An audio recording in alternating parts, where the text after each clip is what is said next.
19-ാം നൂറ്റാണ്ടിന്റെ മധ്യകാലം ബ്രിട്ടീഷ് ഇന്ത്യയുടെ ഹൃദയഭൂമിയായ ബീഹാറിലെ പാറ്റ്നയിൽ നിന്ന് ഏകദേശം 90 കിലോമീറ്റർ തെക്കുകിഴക്കായി വരണ്ട കാറ്റും പൊടിമടം നിറഞ്ഞ ഒരു ഗ്രാമപ്രദേശം. ഗ്രാമത്തിന്റെ പേര് ബഡാഗാവ്. ഗ്രാമീണരുടെ ജീവിതം തലമുറകളായി ഒരേ ദിശയിൽ ഒഴുകി നീങ്ങുകയായിരുന്നു. അവരുടെ കൃഷിയിടങ്ങൾക്കും കുടിലുകൾക്കും നടുവിൽ പ്രകൃതിയുടെ ഒരു വികൃതി പോലെ അങ്ങിങ്ങായി ചിതറിക്കിടക്കുന്ന നിരവധി മൺകൂനകളുണ്ടായിരുന്നു. സാധാരണ കുന്നുകളേക്കാൾ വലുതും വിചിത്രമായ ആകൃതിയുള്ളതുമായ ആ മൺകൂനകളെ അവർ ഭയഭക്തി ബഹുമാനത്തോടെയാണ് കണ്ടിരുന്നത്. തലമുറകൾ കൈമാറി വന്ന കഥകളിൽ ആ കുന്നുകൾക്ക് കീഴിൽ ഒരു പഴയ രാജാവിന്റെ പുരാതനമായ കോട്ട ഉറങ്ങിക്കിടക്കുന്നുണ്ടെന്ന് അവർ വിശ്വസിച്ചു. രാത്രികാലങ്ങളിൽ ആരും അങ്ങോട്ട് പോകാറില്ലായിരുന്നു. അവിടെ പഴയ ആത്മാക്കൾ അലഞ്ഞുതിരിയുന്നുണ്ടെന്ന് അവർ ഭയന്നു. ഈ ശാന്തമായ ഗ്രാമത്തിലേക്ക് ഒരു വെള്ളക്കാരന്റെ വരവോടെയാണ് ചരിത്രം വഴിമാറി ഒഴുകാൻ തുടങ്ങിയത്. ആർക്കിയോളജിക്കൽ സർവേ ഓഫ് ഇന്ത്യയുടെ ആദ്യത്തെ ഡയറക്ടർ ജനറലായ മേജർ ജനറൽ അലക്സാണ്ടർ കണ്ണിംഗ്ഹാം ആയിരുന്നു അത്. കണ്ണിംഗ്ഹാം കേവലം ഒരു പട്ടാളക്കാരനോ ഭരണാധികാരിയോ ആയിരുന്നില്ല. പുരാതന ഇന്ത്യയുടെ നഷ്ടപ്പെട്ടുപോയ ചരിത്രത്തെക്കുറിച്ച് അടങ്ങാത്ത ജിജ്ഞാസയുള്ള ഒരു പണ്ഡിതനായിരുന്നു അദ്ദേഹം. പഴയ നാണയങ്ങളും ശിലാശാസനങ്ങളും കെട്ടിടാവശിഷ്ടങ്ങളും തേടി ഇന്ത്യയുടെ ഗ്രാമഗ്രാമാന്തരങ്ങളിലൂടെ അദ്ദേഹം അലഞ്ഞു. അദ്ദേഹത്തിന്റെ വഴികാട്ടി ഭൗതികമായ ഭൂപടങ്ങളെക്കാളുപരി പുരാതന സഞ്ചാരികൾ എഴുതിവച്ച യാത്രാവിവരണങ്ങളായിരുന്നു. അക്കൂട്ടത്തിൽ ഏറ്റവും പ്രധാനപ്പെട്ട ഒന്നായിരുന്നു 7-ാം നൂറ്റാണ്ടിൽ ഇന്ത്യ സന്ദർശിച്ച ചൈനീസ് ബുദ്ധഭിക്ഷുവും സഞ്ചാരിയുമായ ഹ്യുയാൻസാങ്ങിന്റെ പടിഞ്ഞാറൻ ലോകത്തെക്കുറിച്ചുള്ള രേഖകൾ എന്ന വിഖ്യാതമായ ഗ്രന്ഥം. ഹർഷവർദ്ധനന്റെ കാലത്ത് ഇന്ത്യയിലെത്തിയ ഹ്യുയാൻസാങ് താൻ കണ്ടതും അനുഭവിച്ചതുമായ കാര്യങ്ങൾ അതിസൂക്ഷ്മമായി രേഖപ്പെടുത്തിയിരുന്നു. ആ വിവരണങ്ങളിൽ അദ്ദേഹം ഏറ്റവും ആവേശത്തോടെയും ആദരമോടെയും വർണ്ണിച്ച ഒരിടമുണ്ടായിരുന്നു. നാ ലൻ തോ എന്ന അദ്ദേഹം ചൈനീസ് ഭാഷയിൽ കുറിച്ചുവച്ച നളന്ദ. ഹ്യുയാൻസാങ്ങിന്റെ വാക്കുകളിൽ നളന്ദ ഒരു സാധാരണ വിഹാരമായിരുന്നില്ല, അത് അറിവിന്റെ ഒരു മഹാസാഗരമായിരുന്നു. 10,000-ഓളം വിദ്യാർത്ഥികളും 1,500-ഓളം അധ്യാപകരും അവിടെയുണ്ടായിരുന്നു. അമ്പരചുംബികളായ ഗോപുരങ്ങളും താമരകൾ വിരിഞ്ഞു നിൽക്കുന്ന കുളങ്ങളും ധ്യാനത്തിനായുള്ള വലിയ ഹാളുകളും ലക്ഷക്കണക്കിന് ഗ്രന്ഥങ്ങൾ സൂക്ഷിച്ചിരുന്ന ധർമ്മഗഞ്ച് എന്ന ഗ്രന്ഥശാലയുമെല്ലാം അദ്ദേഹം വിശദമായി വർണ്ണിച്ചു. ഗണിതം, ജ്യോതിശാസ്ത്രം, വൈദ്യശാസ്ത്രം, തർക്കശാസ്ത്രം, വേദങ്ങൾ, ബുദ്ധമത തത്വചിന്ത തുടങ്ങിയ അക്കാലത്ത് അറിയപ്പെട്ടിരുന്ന സകല വിജ്ഞാനശാഖകളും അവിടെ പഠിപ്പിച്ചിരുന്നു. നളന്ദയുടെ സ്ഥാനം എവിടെയാണെന്നും അദ്ദേഹം കൃത്യമായി സൂചിപ്പിച്ചിരുന്നു. മഗധയുടെ തലസ്ഥാനമായ രാജഗൃഹത്തിനു സമീപം. ഈ വിവരണങ്ങൾ കണ്ണിംഗ്ഹാമിന്റെ മനസ്സിൽ ഒരു തീപ്പൊരി വീഴ്ത്തി. ഇത്രയും വലിയൊരു സ്ഥാപനം പൂർണ്ണമായും അപ്രത്യക്ഷമാകാൻ സാധ്യതയില്ല. അതിന്റെ അവശിഷ്ടങ്ങൾ എവിടെയെങ്കിലും ഉറങ്ങിക്കിടക്കുന്നുണ്ടാകണം. ഹ്യുയാൻസാങ്ങിന്റെ ദിശാസൂചനകൾ വെച്ച് അദ്ദേഹം തന്റെ അന്വേഷണം ആരംഭിച്ചു. രാജ്ഗിറിന് സമീപമുള്ള പ്രദേശങ്ങളിലൂടെ അദ്ദേഹം കുതിരപ്പുറത്ത് സഞ്ചരിച്ചു. ഒടുവിൽ 1861-ൽ ബഡാഗാവ് ഗ്രാമത്തിലെ ആ വിചിത്രമായ മൺകൂനകൾ അദ്ദേഹത്തിന്റെ ശ്രദ്ധയിൽപ്പെട്ടു. ഹ്യുയാൻസാങ് വിവരിച്ച സ്ഥലവുമായി ഇതിന് അഭേദ്യമായ സാമ്യമുണ്ടെന്ന് അദ്ദേഹത്തിന് തോന്നി. ഗ്രാമീണർ പറയുന്ന രാജാവിന്റെ കോട്ട എന്ന കഥയിൽ പക്ഷേ ഒരു ചരിത്രസത്യം ഒളിഞ്ഞിരിപ്പുണ്ടാകാം. അങ്ങനെ കണ്ണിംഗ്ഹാമിന്റെ നിർദ്ദേശപ്രകാരം അവിടെ ആദ്യത്തെ പരീക്ഷണാത്മക ഖനനം ആരംഭിച്ചു. ഗ്രാമീണർ കൗതുകത്തോടെയും അല്പം ആശങ്കയോടെയും നോക്കിനിന്നു.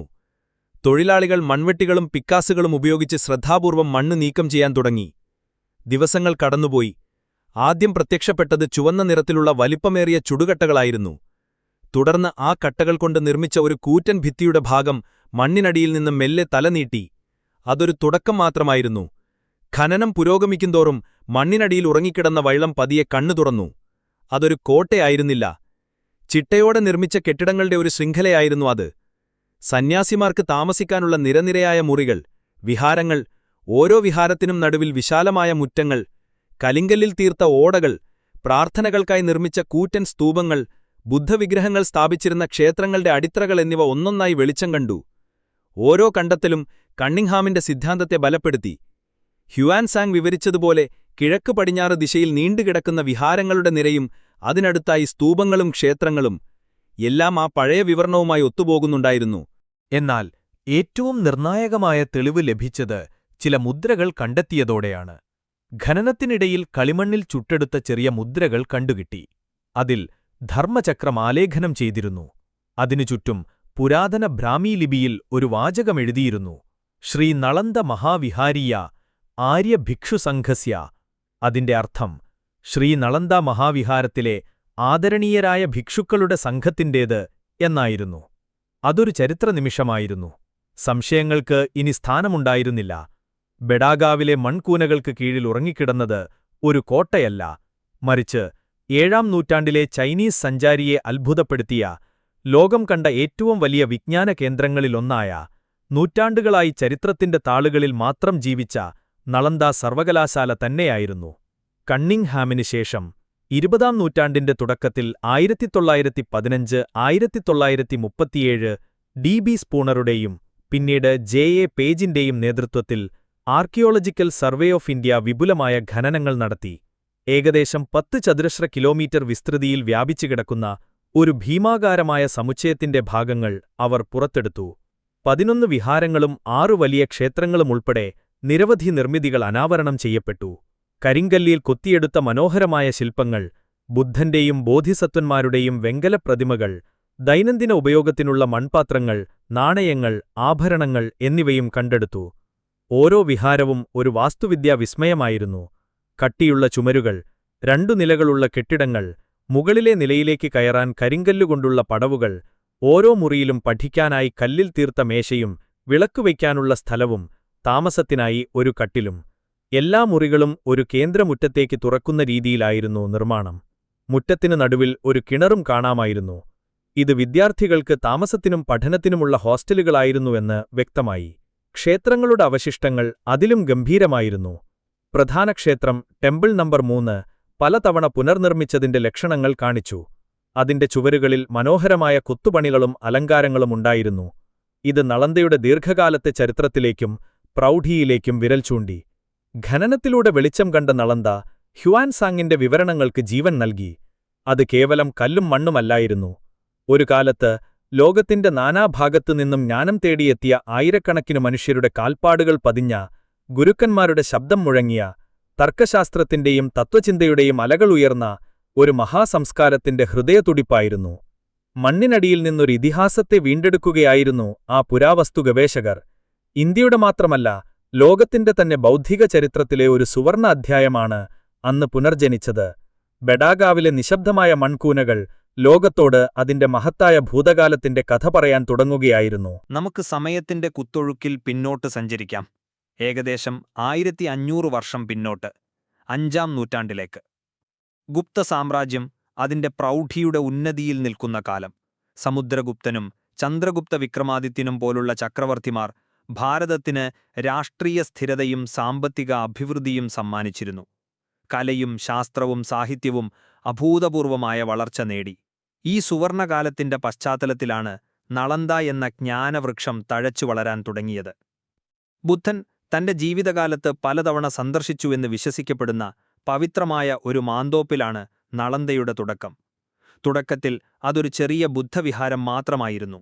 എന്നാൽ ഗുപ്തചക്രവർത്തിയായ കുമാരഗുപ്തൻ ഒന്നാമന്റെ ക്രീവ 415 മുതൽ 455 വരെ ദീർഘവീക്ഷണവും രക്ഷാകർതൃത്വവുമാണ് നളന്ദയുടെ തലവര മാറ്റിവരച്ചത്.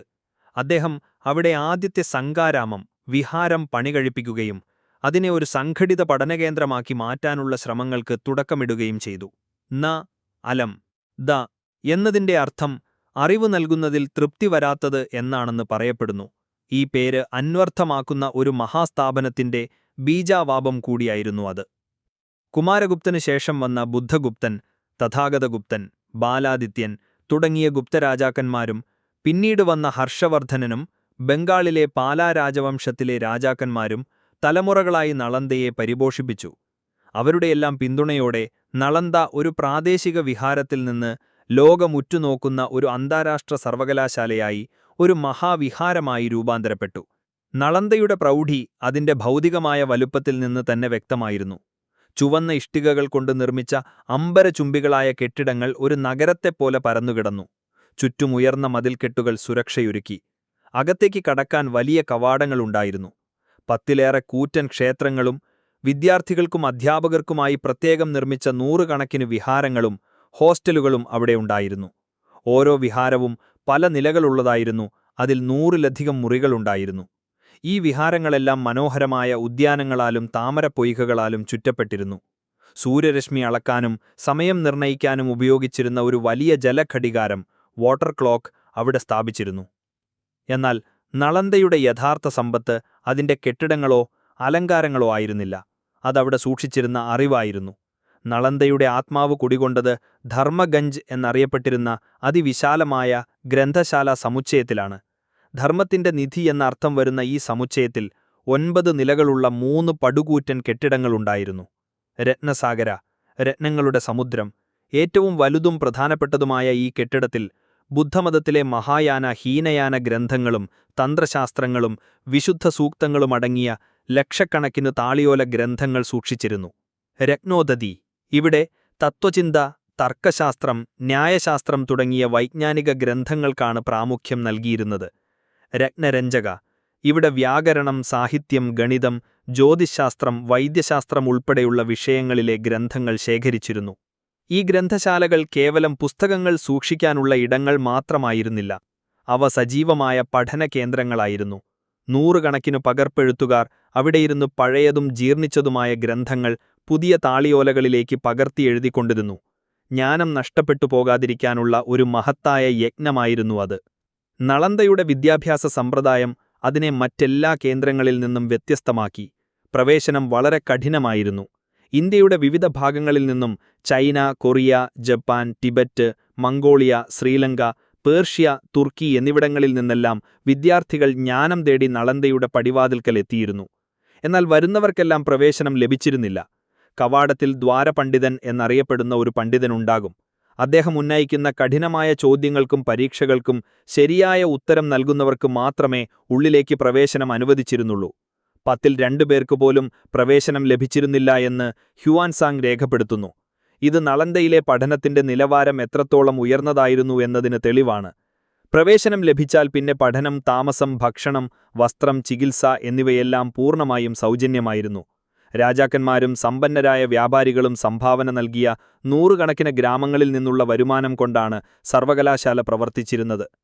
നളന്ദയുടെ പഠനരീതിയുടെ കാതൽ സംവാദവും വിമർശനാത്മക ചിന്തയുമായിരുന്നു. ഗുരുക്കന്മാർ ക്ലാസ് എടുക്കുക എന്നതിലുപരി ഒരു വിഷയം അവതരിപ്പിക്കുകയും വിദ്യാർത്ഥികളെക്കൊണ്ട് അതിനെ ചോദ്യം ചെയ്യിക്കുകയും ചെയ്യുമായിരുന്നു. ദിവസം മുഴുവൻ നീണ്ടുനിൽക്കുന്ന സംവാദങ്ങളും തർക്കങ്ങളും സാധാരണമായിരുന്നു. ആയിരക്കണക്കിന് വിദ്യാർത്ഥികൾ ഒരേ സമയം വിവിധ വിഷയങ്ങളിൽ ചർച്ചകളിൽ ഏർപ്പെടുന്നതിന്റെ ശബ്ദമുഖരിതമായ അന്തരീക്ഷമായിരുന്നു നളന്ദയിലേത്. മനപ്പാഠമാക്കുന്നതിനേക്കാൾ ഒന്നിന്റെ യുക്തിയും കാരണവും കണ്ടെത്താനാണ് അവർ പ്രോത്സാഹിപ്പിച്ചത്. മഹായാന ബുദ്ധമതത്തിനായിരുന്നു പ്രാധാന്യമെങ്കിലും നളന്ദ ഒരു ബഹുസ്വരതയുടെ കേന്ദ്രമായിരുന്നു.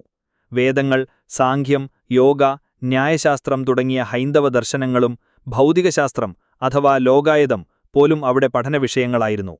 കൂടാതെ ഗണിതശാസ്ത്രം, ആര്യഭട്ടന്റെ സംഭാവനകൾ ഇവിടെ വ്യാപകമായി ചർച്ച ചെയ്യപ്പെട്ടു. ജ്യോതിശാസ്ത്രം, ആയുർവേദത്തെ അടിസ്ഥാനമാക്കിയുള്ള വൈദ്യശാസ്ത്രം, ശസ്ത്രക്രിയ ഉൾപ്പെടെ ഭാഷാശാസ്ത്രം, വ്യാകരണം, ശില്പകല, ചിത്രകല എന്നിങ്ങനെ അറിവിന്റെ ഒരു സമ്പൂർണ്ണ ലോകം തന്നെയായിരുന്നു അത്. നളന്ദയുടെ യശസ്സ് വാനോളം ഉയർത്തിയത് അവിടെ പഠിപ്പിക്കാനെത്തിയ മഹാപണ്ഡിതന്മാരായിരുന്നു. മാധ്യമിക ദർശനത്തിന്റെ ഉപജ്ഞാതാവായ നാഗാർജുനനും അദ്ദേഹത്തിന്റെ ശിഷ്യനായ ആര്യദേവനും യോഗാചാര ദർശനത്തിന്റെ സ്ഥാപകരായ അസംഗനും വസുബന്ധുവും ഇന്ത്യൻ തർക്കശാസ്ത്രത്തിലെ അധികായനായ ദിഗ്നാഗനും അദ്ദേഹത്തിന്റെ പിൻഗാമിയായ ധർമ്മകീർത്തിയും വ്യാകരണ പണ്ഡിതനായ ചന്ദ്രഗോമിനും തന്ത്രശാസ്ത്ര ആചാര്യന്മാരായ പത്മസംഭവനും ശാന്തരക്ഷിതനും തുടങ്ങി എണ്ണിയാലൊടുങ്ങാത്ത പണ്ഡിതരത്നങ്ങൾ നളന്ദയുടെ ഗുരുക്കന്മാരായിരുന്നു. അവരുടെ സാന്നിധ്യം തന്നെയായിരുന്നു നളന്ദയുടെ ഏറ്റവും വലിയ ആകർഷണം. വിദേശത്തു നിന്നെത്തിയ ഹ്യുവാൻസാങ് പോലുള്ളവർ വർഷങ്ങളോളം ഇവിടെ താമസിച്ച് സംസ്കൃതം പഠിച്ചും ബുദ്ധമത ഗ്രന്ഥങ്ങൾ പകർത്തിയെടുത്തും തങ്ങളുടെ രാജ്യങ്ങളിലേക്ക് കൊണ്ടുപോയിരുന്നു. ഹ്യുവാൻസാങ് ദമേ 657 സംസ്കൃത ഗ്രന്ഥങ്ങൾ കുതിരപ്പുറത്ത് കയറ്റിയാണ് ചൈനയിലേക്ക് മടങ്ങിയത്. ഈ ഗ്രന്ഥങ്ങൾ ചൈനീസ് ഭാഷയിലേക്ക് തർജ്ജമ ചെയ്യപ്പെട്ടത് കിഴക്കൻ ഏഷ്യയിലെ ബുദ്ധമതത്തിന്റെയും ചിന്തയുടെയും വളർച്ചയിൽ നിർണായകമായി. അങ്ങനെ 5ാം നൂറ്റാണ്ടു മുതൽ 12ാം നൂറ്റാണ്ട് വരെ ഏകദേശം 700 വർഷക്കാലം നളന്ദ ലോകത്തിന്റെ ജ്ഞാനവിളക്കായി പ്രകാശിച്ചു നിന്നു. അത് കേവലം ഒരു സർവകലാശാലയായിരുന്നില്ല.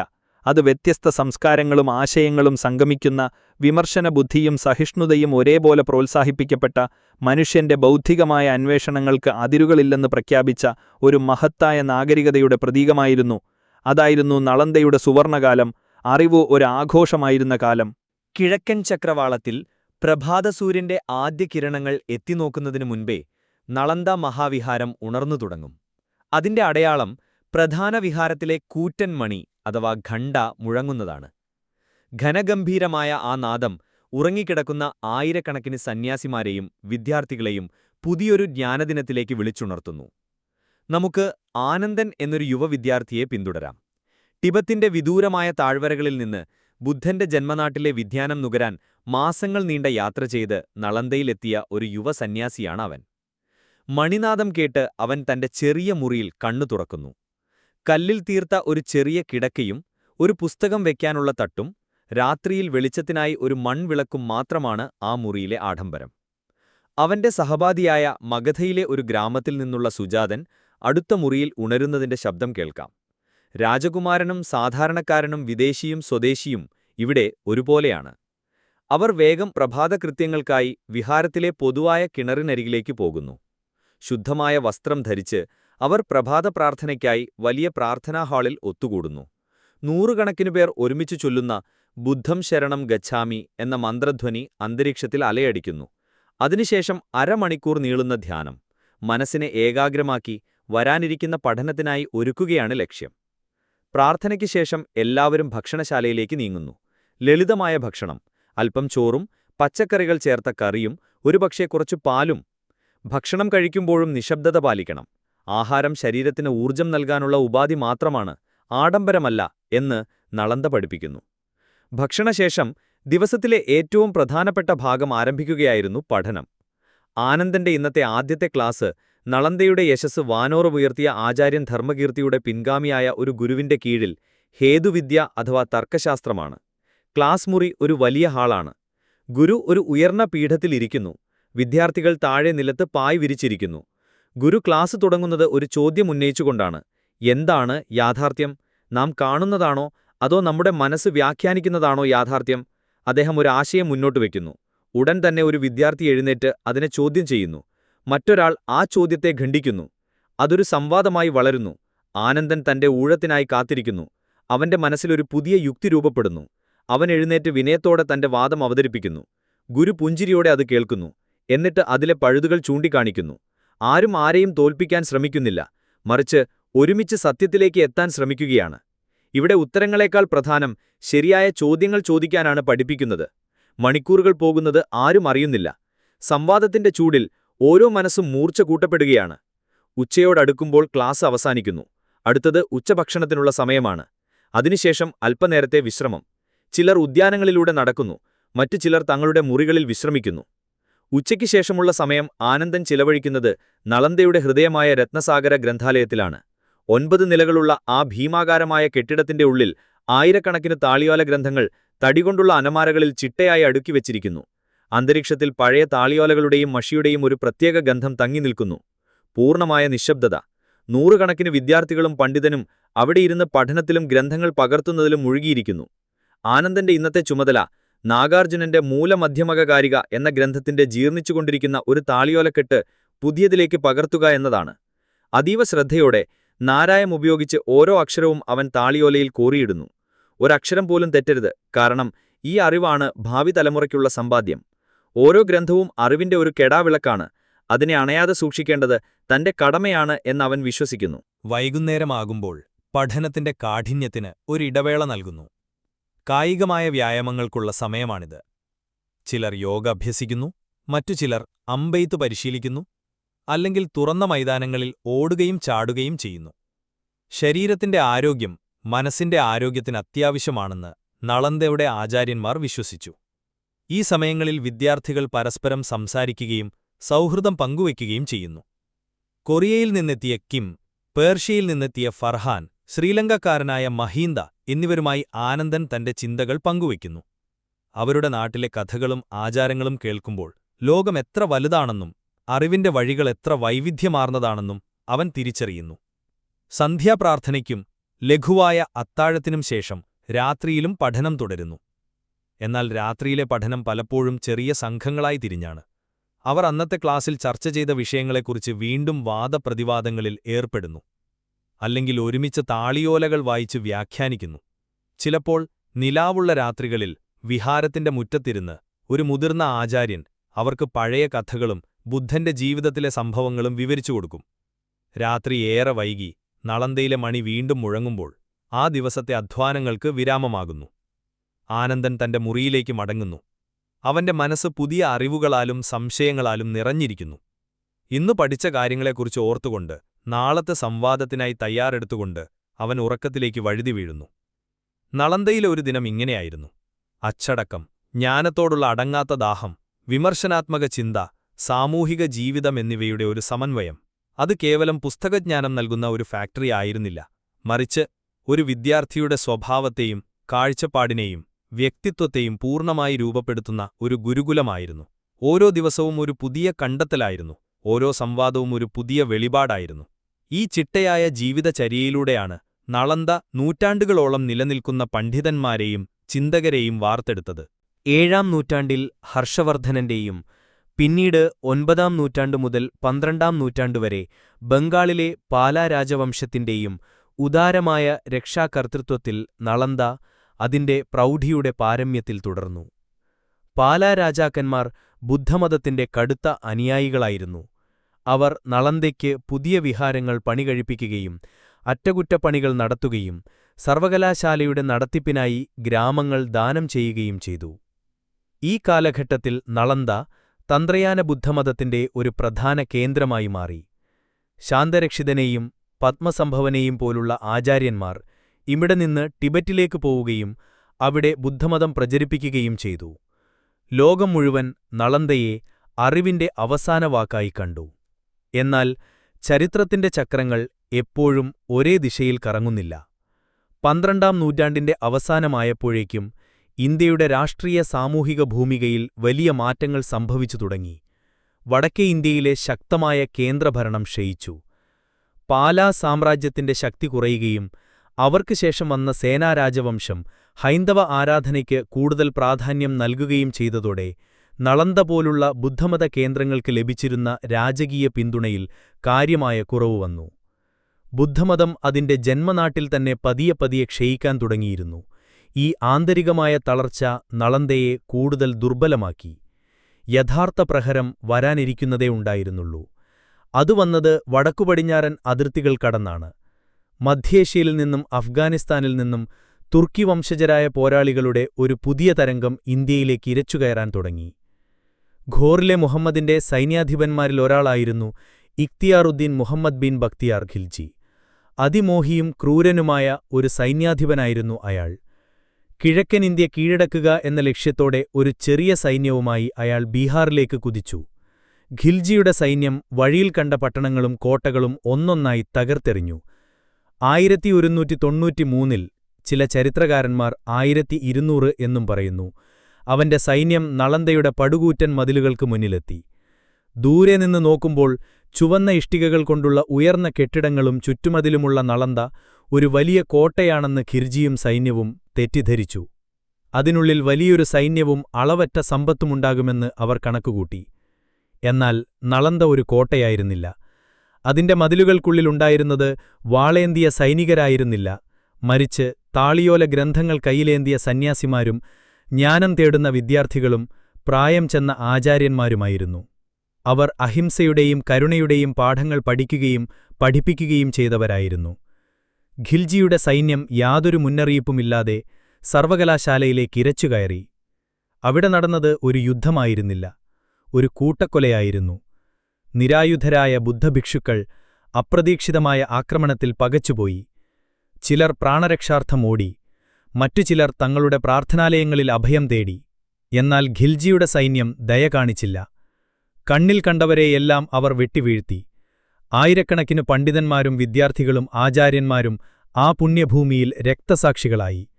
സന്യാസിമാരുടെ കാഷായ വസ്ത്രങ്ങൾ രക്തത്തിൽ കുതിർന്നു. പ്രാർത്ഥനകൾക്കു പകരം മരണവെപ്രാളത്തിലുള്ള നിലവിളികൾ ആകാശത്തിൽ മുഴങ്ങി. കെട്ടിടങ്ങൾ ഒന്നൊന്നായി കൊള്ളയടിക്കുകയും തകർക്കപ്പെടുകയും ചെയ്തു. മനോഹരമായ ശില്പങ്ങളും പ്രതിമകളും തച്ചുടച്ചു. സ്തൂപങ്ങളും ക്ഷേത്രങ്ങളും ഇടിച്ചുനിരത്തി. എന്നാൽ നളന്ദയുടെ മേൽ പതിച്ച ഏറ്റവും വലിയ ദുരന്തം അതായിരുന്നില്ല. അതിലും ഭീകരമായൊന്ന് സംഭവിക്കാനിരിക്കുന്നതേ ഉണ്ടായിരുന്നുള്ളൂ. കൊള്ളയ്ക്കും കൊലയ്ക്കും ശേഷം ഖിൽജിയുടെ ശ്രദ്ധ തിരിഞ്ഞത് നളന്ദയുടെ ആത്മാവായ ധർമ്മഗഞ്ച് ഗ്രന്ഥാലയത്തിലേക്കായിരുന്നു. 9 നിലകളുള്ള ആ മഹാസൗധങ്ങൾ കണ്ട് ഖിൽജി അമ്പരന്നു. അതിനുള്ളിൽ സ്വർണവും വെള്ളിയുമുണ്ടാകുമെന്ന് കരുതി സൈന്യമകത്തു കയറിയപ്പോൾ അവർ കണ്ടത് ലക്ഷക്കണക്കിന് താളിയോല ഗ്രന്ഥങ്ങൾ അടുക്കിവച്ചിരിക്കുന്നതാണ്. അതെന്താണെന്ന് മനസ്സിലാക്കാനോ അതിന്റെ മൂല്യം തിരിച്ചറിയാനോ ഉള്ള കഴിവ് അവർക്കില്ലായിരുന്നു. പേർഷ്യൻ ചരിത്രകാരനായ മിൻഹാജ് ഇ സിറാജ് തന്റെ തബക്കാത്ത് ഇ നസീരി എന്ന ഗ്രന്ഥത്തിൽ ഈ സംഭവത്തെക്കുറിച്ച് വിവരിക്കുന്നുണ്ട്. ഗ്രന്ഥങ്ങളെല്ലാം ഇസ്ലാമികമല്ലാത്ത വിഗ്രഹാരാധനയുടെ ഭാഗമാണെന്ന് തെറ്റിദ്ധരിച്ച ഖിൽജി ആ ഗ്രന്ഥാലയ സമുച്ചയത്തിന് പൂർണ്ണമായും തീയിടാൻ കൽപ്പിച്ചു. സൈനികർ പന്തങ്ങൾ ഉപയോഗിച്ച് രത്നസാഗരത്തിനും രത്നോദ്ധതിക്കും രത്നരഞ്ജകത്തിനും തീ കൊളുത്തി. ഉണങ്ങിയ താളിയോലകളിലേക്ക് തീ അതിവേഗം പടർന്നുപിടിച്ചു. നൂറ്റാണ്ടുകളായി ആയിരക്കണക്കിന് പണ്ഡിതന്മാർ തങ്ങളുടെ ജീവിതം ഒഴിഞ്ഞുവെച്ച് സംരക്ഷിച്ചുവെച്ച അറിവിന്റെ മഹാസമുദ്രം അഗ്നിക്കിരയായി. ഗണിതശാസ്ത്രത്തിലെ പുതിയ സിദ്ധാന്തങ്ങൾ, ആയുർവേദത്തിലെ സങ്കീർണമായ ശസ്ത്രക്രിയാ രീതികൾ, ജ്യോതിശാസ്ത്രത്തിലെ നിരീക്ഷണങ്ങൾ, തർക്കശാസ്ത്രത്തിലെ ആഴമേറിയ സംവാദങ്ങൾ, ലോകത്ത് മറ്റൊരിടത്തും ലഭ്യമല്ലാത്ത അമൂല്യമായ ബുദ്ധമത ഗ്രന്ഥങ്ങൾ, തത്വചിന്തകൾ എല്ലാം ആ അഗ്നിനാളങ്ങളിൽ വെന്തുരുകി. ചരിത്രകാരന്മാർ രേഖപ്പെടുത്തുന്നത് ആ തീ അണയാൻ മാസങ്ങളെടുത്തുവെന്നാണ്. നളന്ദയുടെ ഗ്രന്ഥാലയം കത്തുമ്പോൾ ഉയർന്ന പുക കിലോമീറ്ററുകളോളം ദൂരെ ഒരു കറുത്ത മന പോലെ കാണാമായിരുന്നു എന്ന് പറയപ്പെടുന്നു. അത് വെറുമൊരു പുകയായിരുന്നില്ല. ഏഷ്യയുടെ ബൗദ്ധിക പൈതൃകത്തിന്റെ ചിതയിൽ നിന്നും ഉയർന്ന വിലാപമായിരുന്നു. ഓരോ താളിയോലയും കത്തിയമർന്നപ്പോൾ മനുഷ്യരാശിക്ക് എന്നേക്കുമായി നഷ്ടമായത് നൂറ്റാണ്ടുകളുടെ ജ്ഞാനവും അനുഭവസമ്പത്തുമായിരുന്നു. ലോകത്തിനു വഴികാട്ടിയായിരുന്ന ഒരു മഹാവിളക്കാണ് അന്ന് അണഞ്ഞുപോയത്. ആക്രമണത്തിൽ നിന്ന് രക്ഷപ്പെട്ട ചുരുക്കം ചില സന്യാസിമാർ കയ്യിൽ കിട്ടിയ ഏതാനും ഗ്രന്ഥക്കെട്ടുകളുമായി ജീവനും കൊണ്ടോടി.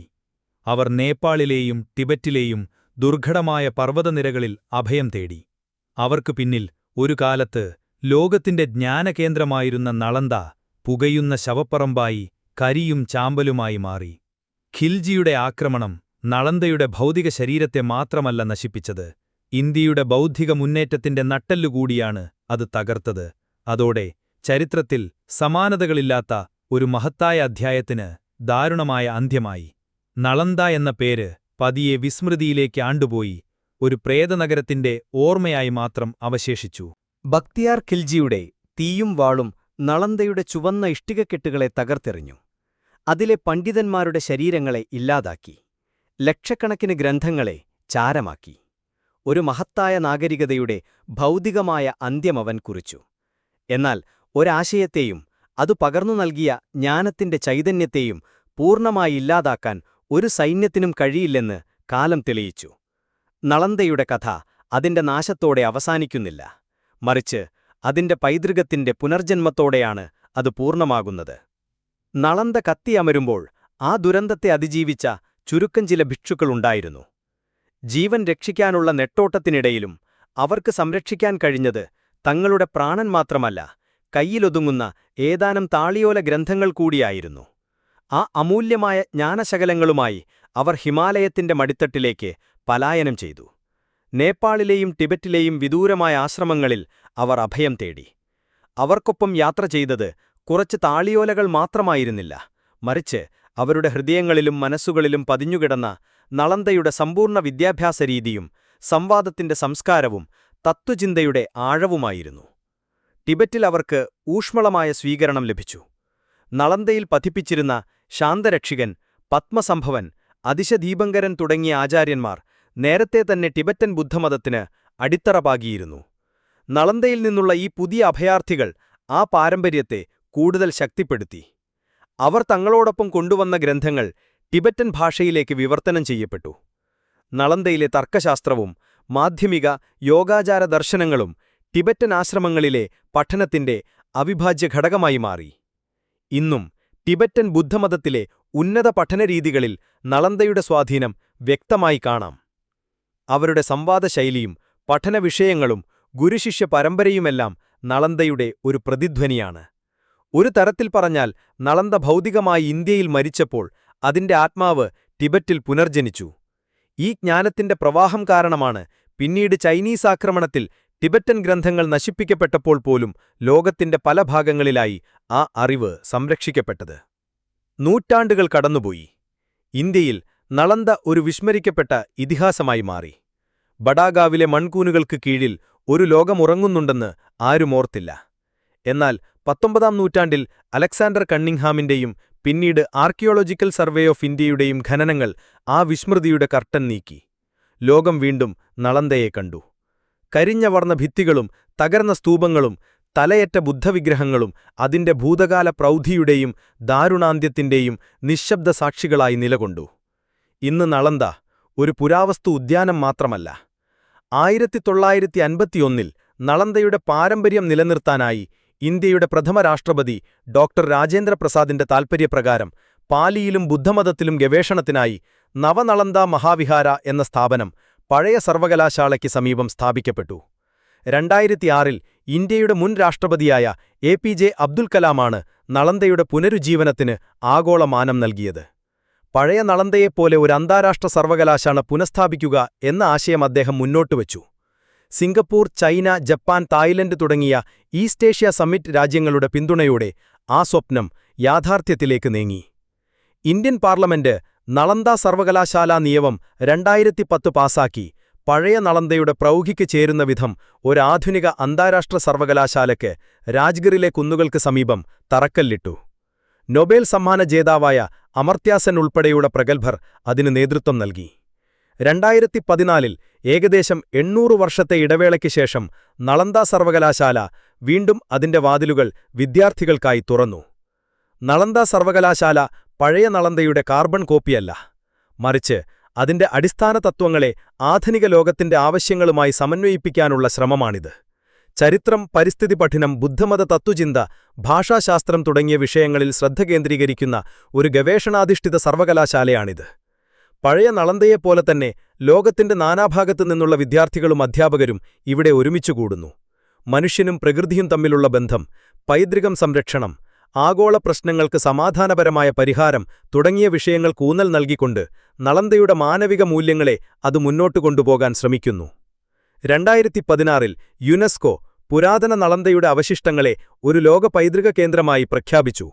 ഇത് കേവലമൊരു പുരാവസ്തു സ്മാരകത്തിനുള്ള അംഗീകാരമായിരുന്നില്ല, മറിച്ച് നളന്ദ പ്രതിനിധാനം ചെയ്യുന്ന ബൗദ്ധിക പാരമ്പര്യത്തിനും സാംസ്കാരിക വിനിമയത്തിനും സഹിഷ്ണുതയുടെ സന്ദേശത്തിനുമുള്ള ലോകത്തിന്റെ ആദരവുമായിരുന്നു. അങ്ങനെ നളന്ദയുടെ പൈതൃകം ഇന്ന് പല രൂപങ്ങളിൽ ജീവിക്കുന്നു. നളന്ദയുടെ കഥ അറിവ് നശ്വരമല്ല എന്നതിന്റെ ഏറ്റവും വലിയ ഉദാഹരണമാണ്. അതിനെ ചാരമാക്കാൻ ശ്രമിച്ചാലും ആ ചാരത്തിൽ നിന്ന് പുതിയ ചിന്തകളുടെയും സ്ഥാപനങ്ങളുടെയും രൂപത്തിൽ അത് വീണ്ടും ചിറകടിച്ചുയരും. ഇന്ത്യയുടെ മാത്രമല്ല, ലോകത്തിന്റെ തന്നെ ബൗദ്ധിക പൈതൃകത്തിന്റെ ആകാശത്ത് മായാത്ത പ്രകാശത്തോടെ തിളങ്ങി നിൽക്കുന്ന ഒരു ധ്രുവനക്ഷത്രമാണ് നളന്ദ.